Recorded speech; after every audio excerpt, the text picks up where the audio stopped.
उन्होंने तो सर करोड़ों और अरबों रुपए जो है वो बना लिए हैं। सो आप जो है किस फहरिस्त के अंदर हैं?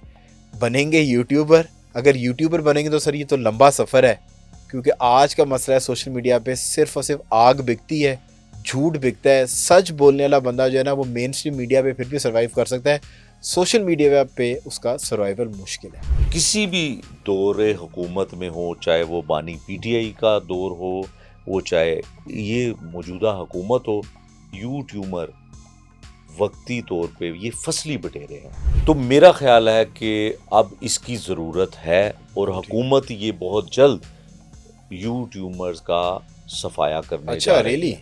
वो कैसे? अब इलेक्ट्रॉनिक मीडिया का जवाल उस तरह से आना शुरू हो गया कि इसमें कमी आना शुरू होगी। सिस्टम कितना अच्छा है कि आपको अपने माहाना आमदन के लिए किसी को फ़ोन कॉल नहीं करनी पड़ती। जब तक ऐसा थंबनेल नहीं लगाएंगे कि जिसको लोग रुक के देखें, क्योंकि आपकी रिटेंशन टाइम सिर्फ 3 सेकंड का रह गया है, तो ना चाहते हुए भी आपको कुछ ना कुछ सनसनी देनी पड़ती तो फिर देखने वालों को तो नई चीज़ चाहिए। फिर तो किसी के लिए इसमें सनसनी कोई भी नहीं है। अब आप भी मसला सोशल मीडिया आपने जो है ना वो ज्वाइन कर लिया है। सो अज़मा बुखारी साहबा के तज़िये में यूट्यूबर एक होते हैं और एक यूट्यूबर है। तो सर अब आप यूट्यूबर बनने की फहरिस्त में हैं कि अच्छे यूट्यूबर बनेंगे? क्योंकि ये सवाल मैं इस वजह से कर रहा हूँ कि अगर पीटीआई का डाउनफॉल देखा जाए, तो खान साहब का डाउनफॉल देखा जाए ना, तो बहुत सारे ऐसे सहाफ़ी जो यूट्यूब पे आके उन्होंने खान साहब के ऊपर पैसे बनाए, खान साहब की जो कल्ट फॉलोइंग थी उसको अपना फॉलोअर बनाया, और उन्होंने तो मुल्क से वो बाहर भाग गए उल्टी सीधी बातें करके, और वो खुश करने के लिए उनके फॉलोअर्स को उन्होंने गलत खबरें दी। उन्होंने तो सर करोड़ों और अरबों रुपए जो है वो बना लिए हैं। सो आप जो है किस फहरिस्त के अंदर हैं? बनेंगे यूट्यूबर? अगर यूट्यूबर बनेंगे तो सर ये तो लंबा सफ़र है, क्योंकि आज का मसला है सोशल मीडिया पे सिर्फ और सिर्फ आग बिकती है, झूठ बिकता है। सच बोलने वाला बंदा जो है ना वो मेन स्ट्रीम मीडिया पे फिर भी सर्वाइव कर सकता है, सोशल मीडिया पे उसका सर्वाइवल मुश्किल है। बिल्कुल सही सवाल और सही वक्त पे आपने किया। देखें, यूट्यूबर और यूट्यूबर में फ़र्क जो है वो इतना ही है। अब आप भी तो डिजिटल मीडिया पे काम कर रहे हैं और मैंने आपके बहुत सारे प्रोग्राम देखे हैं, बड़े अच्छा आप कर रहे हैं। मेहरबानी। आप तो कहीं पे ये नहीं कहते हैं कि बड़ा फैसला हो गया, इस्तीफा आने वाला है, आपने तो कभी नहीं कहा। तो वो इस्तीफा जब 24 घंटे गुजर जाएं, 48 घंटे गुजर जाएं, 4 दिन गुजर जाएं, फिर आपके उस बड़े फैसले को कोई नहीं सुनता। बिल्कुल ठीक है। आप किसी भी दौरे हुकूमत में हो, चाहे वो बानी पीटीआई का दौर हो, वो चाहे ये मौजूदा हुकूमत हो, यूट्यूबर वक्ती तौर पे ये फसली बटेरे हैं। तमाम लोग नहीं, उन लोगों की बात कर रहा हूँ जो यूट्यूबर हैं। देखें, जितना प्रोफेशनली काम अब डिजिटल मीडिया पर होना शुरू हो गया है, उसमें इंक्लूडिंग आप भी शामिल हैं, आपकी वीलॉग्स भी, आपके पॉडकास्ट भी, वो सब कुछ शामिल है। तो मेरा ख्याल है कि अब इसकी ज़रूरत है और हुकूमत ये बहुत जल्द यूट्यूबर्स का सफाया करने जा रही है। वो कैसे? देखें, एक फहरिस्त तैयार हुई है, उसमें देखा गया है, मैंने ज़िंदगी के 30 बरस दिए इस जगह पर आने के लिए कि आप मुझे बुलाकर और मेरी गुफ्तगू को रिकॉर्ड करें और सुने और मुझसे सवाल करें। और एक शख्स जिसको किसी बात का नहीं पता और वो 600 रुपये का बकौल अज़मा बुखारी साहिबा के कि 600 रुपये में वो साफ़ी बन जाता है। नए लोग जो आते हैं, नए लोगों को की हौसला अफजाई भी की जानी चाहिए। सही है। जो आग आप बता रहे हैं कि जो आग लगाई जाती है वो बयानिया बयान किया जाता है किसी भी पार्टी का, किसी का जमात का भी। हमने तो सहाफ़त में ये सुना है कि किसी भी सूरत, किसी भी लिहाज से पार्टी, किसी सहाफ़ी की पार्टी कोई नहीं होती। ठीक है, एपॉलिटिकल होते हैं। बिल्कुल पॉलिटिकल। अच्छा काम कोई करेगा तो वो अच्छा हम कहेंगे, कोई बुरा करेगा तो वो बुरा। तो आईना होता है ना, आईना होता है। जिस तरह आप दिख रहे हैं, जैसा आपने लिबास पहना, आईना तो आपको वो दिखाएगा ना। बिल्कुल। तो मेरा ख्याल है कि देखें, इलेक्ट्रॉनिक मीडिया, पहले प्रिंट मीडिया ख़त्म तो नहीं हो सकते, कम हुआ, कमी आ गई।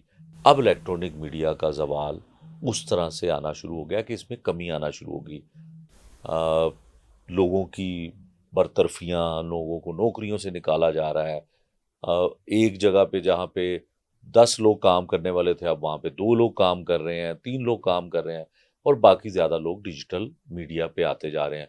और ये वाला सिस्टम कितना अच्छा है कि आपको अपने महाना आमदन के लिए किसी को फ़ोन कॉल नहीं करनी पड़ती, किसी उल्टा आपका अकाउंट्स बैंक आपको डिपार्टमेंट फ़ोन करता है, आपके पैसे आ गए हैं। किसी अकाउंट्स डिपार्टमेंट को हाँ। नहीं कहना पड़ता कि कब आ रही है तनख्वाह, कब मिल रही है सैलरी, ये नहीं कहना पड़ेगा। तो मेरा ख्याल है कि मेरा ये मानना है कि हुकूमत को, हुकूमत पाकिस्तान को, हुकूमत पंजाब को अब इस तरफ तवज्जो देनी चाहिए। आप जैसे और आपकी तरह के लोग, अच्छा काम करने वाले जो हैं, उनको यूट्यूबर और डिजिटल मीडिया का जो है वो इज्जत अफजाई पर उनकी की जाए। शेख साहब, क्योंकि सिंस जब आप किसी एक अदारे के साथ मुंसलिक होते हैं, एक तो ये है कि बहुत सारी इनवाइट्स, आपको इनविटेशन जो है ना डिफरेंट जगहों के आ जाते हैं बिकॉज ऑफ योर इंस्टीट्यूशन, और उसके बाद आपको ये पता होता है कि अगर मैंने कोई बड़ी खबर नहीं भी ब्रेक की इस पूरे माह के अंदर, तो मेरा किचन और मेरे बच्चे जो हैं वो एक तरह प्रोटेक्टेड हैं, and what ever your salary is, उस सैलरी के अकॉर्डिंगली आपका लाइफस्टाइल होता है। पर सिंस डिजिटल मीडिया के अंदर आप जब तक सनसनी नहीं फैलाएंगे, जब तक ऐसी बात नहीं करेंगे, जैसे जब तक ऐसा थंबनेल नहीं लगाएंगे कि जिसको लोग रुक के देखें, क्योंकि आपकी रिटेंशन टाइम सिर्फ 3 सेकंड का रह गया है, तो ना चाहते हुए भी आपको कुछ ना कुछ सनसनी देनी पड़ती है। मैं इस टाइम अगर पाकिस्तान के बड़े नामों की बात करें तो हामिद मीर साहब ने भी ऐसी ट्वीट्स किए हैं जिसको उन्होंने बाद में उनको डिलीट करना जो है वो पड़ गया। मंसूर अली खान साहब ने भी जो है ना वो ऐसे थंबनेल ज़रूर इस्तेमाल किए हैं कि जिसकी कैप्शन लिखी हुई है कि पेट्रोल की कीमत जो है वो नीचे आ जाएगी, और वो बाद में जो है वो पता ही कुछ नहीं चलता और वो ख़बर जो है कुछ और निकलती है, या ख़बर वो उस तरीके से नहीं होती जिस तरीके से वो कैप्शन या आपका वो थंबनेल दे के दिया जाता है। सो क्रेडिबिलिटी एक इशू है, और आपका जो लहजा है, मैं देखा है कि आप बहुत ज़्यादा ब्लंट है, और मैंने जिस बंदे का एक्सपीरियंस होता है और उसको ये डर नहीं होता कि बंद भी कर दोगे, उठा के भी ले जाओगे, तो मेरा काम है सच बोलना, मैं बोलता रहूंगा। और वो हो सच। मेरे पहले टीचर जो थे वो सहाफत के अंदर वो डॉक्टर मेहदी हसन साहब थे, हाँ, जिनका अल्लाह ताला उनको गरीके रहमत करे। तो हमारे प्रोफेसर उस्तादों साहब में से। देखें, हमने तो उनसे पढ़ा हुआ है। हाँ, ये वो साफी हैं जिन्होंने ज़ियाउल हक की नाक के अंदर दम कर दिया था।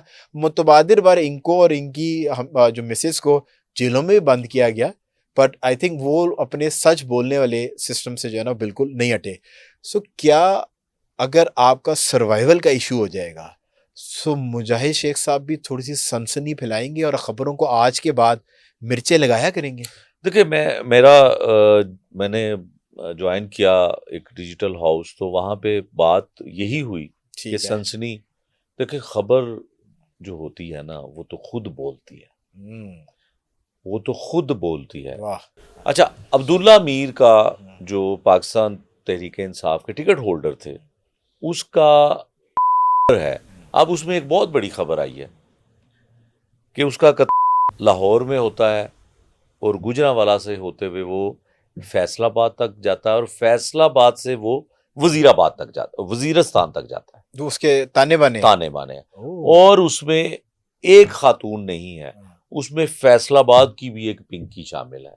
जो पर्ची चली है, जिसको हम इंडियन फिल्मों में देखते हैं कि पर्ची चली है, वजीरिस्तान तक गई है, और जो लोग आए हैं ये वजीरिस्तान वालों ने फाइनल पर्ची उनको दी है। तो मेरा ख्याल है कि अगर ये खबर कोई भी सहाफी ब्रेक कर देता है, तो फिर देखने वालों को तो नई चीज चाहिए, फिर तो किसी के लिए इसमें सनसनी कोई भी नहीं है। और ये तमाम वो चीजें हैं जो क्राइम कंट्रोल डिपार्टमेंट के इल्म में है कि फैसलाबाद से किसका ताना माना जुड़ता है, ये गैंग क्या है, शूटर्स कौन है, किराए के कातिल कौन है, अमेरिका से किसने किसको कहा, आगे से कहाँ से बात चली। किसी खौफ में या किसी डर में अगर पुलिस इसको ओपन नहीं करती है तो एक अलग बात है, लेकिन ये खबर तो है। फिर आप चले जाएं, ये जो सब कुछ हुआ टाउनशिप पुलिस स्टेशन में, तो उसकी वीडियो भी मौजूद है कि वो खवातीन बता रही हैं कि वो कौन कौन से इंजेक्शन लगाती थी। पुलिस क्यों उसको मंजरे आम पर नहीं ला रही? किस चीज का खौफ है कि वो ड्रग्स का इस्तेमाल करती थी? आप ये कह रहे हैं कि बुनियादी तौर पे वो जो हम कहते थे ना कि पहले ये जितने भी सिलेक्टेड सीट से एमपीएस और एमएनएस बनते थे, तो उनको ये कहा जाता था कि तुम डाइंग रूम की पैदावार हो और हम्म, तुम्हें सियासत का क्या पता, तुम कभी हल्के में गए नहीं, तुम्हारा तो हल्का ही कोई नहीं है। सो जितने भी ये यूट्यूबर्स हैं जो डाइनिंग रूमों के अंदर बैठ के, एसीयू के अंदर बैठ के ये साफ़ी बन गए हैं, सो उनको झूठ बोलना पड़ता है। पर somebody who has experience of 30 years और जो फील्ड से कनेक्टेड है, जिसके वह खबर चल के आती है, सो उसको झूठ नहीं नहीं बोलना पड़ेगा। तो ये तो बहुत बड़ी जो है ना शेख साहब ने खबर सुनाई है कि शेख साहब का चैनल आप देखते रहें, क्योंकि शेख साहब जो है ना वो झूठ नहीं बोलेंगे। Thank you so much.